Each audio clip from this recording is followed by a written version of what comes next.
It was in the shop all summer, so it was drying. This is a very dry classroom.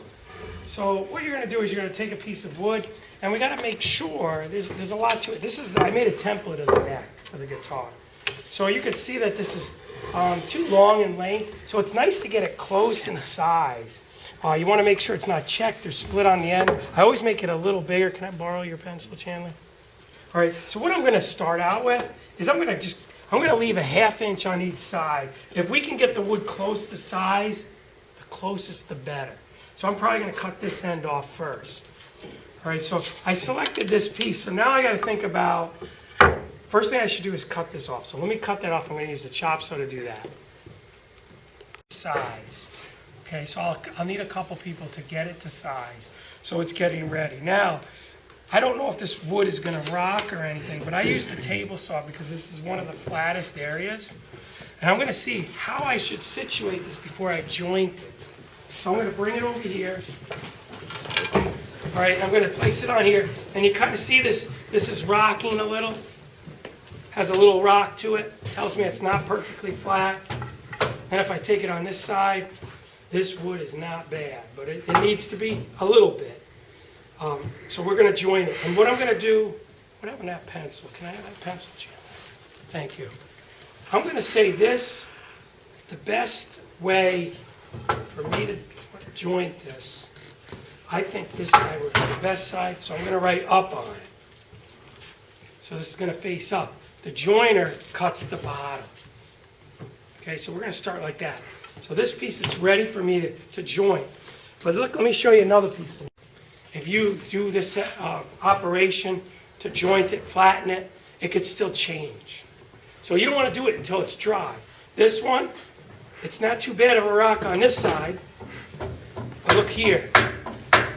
See how that is so out of straightness on this side? So if I joint this piece, this would have to be the up, because it's less rock on this side. Okay? All right, so I'm going to show you how to join it now. It's designed to cut the bottom of the wood. Okay, it's going to cut the bottom of the wood.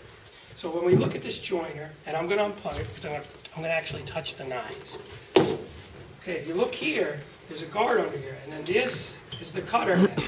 And these knives are razor sharp. There's 3 of them. Okay, they are razor sharp, so I'm really careful as I touch them. All right, try to be real careful. They're going to spin very quickly. Now this table is a little bit lower than this table. This table is the outfeed table. It's level with the top of these knives. Okay?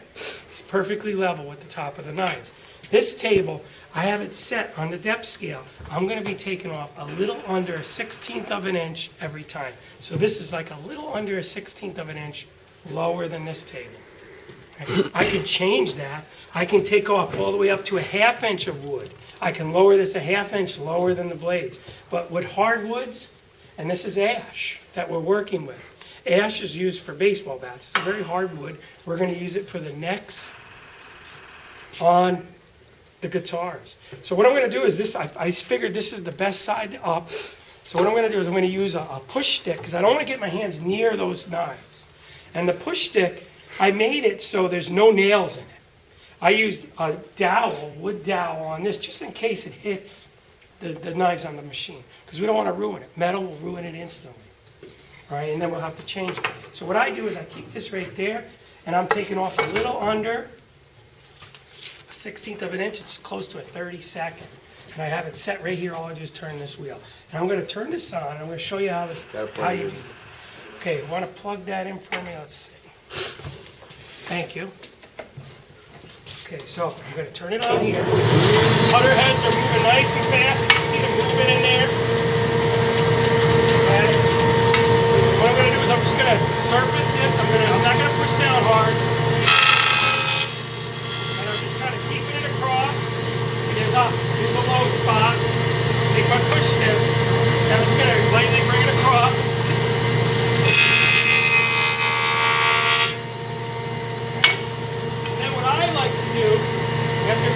I like to flip it. All right, I'm going to do the same thing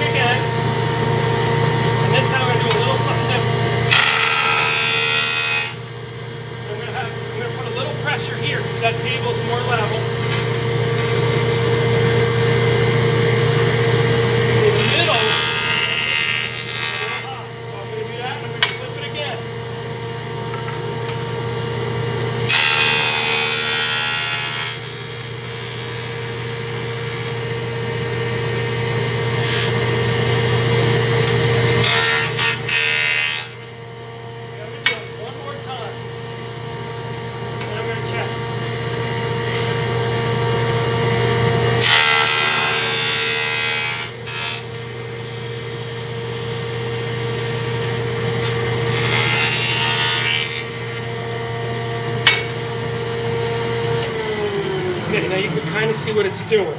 This part is a little low.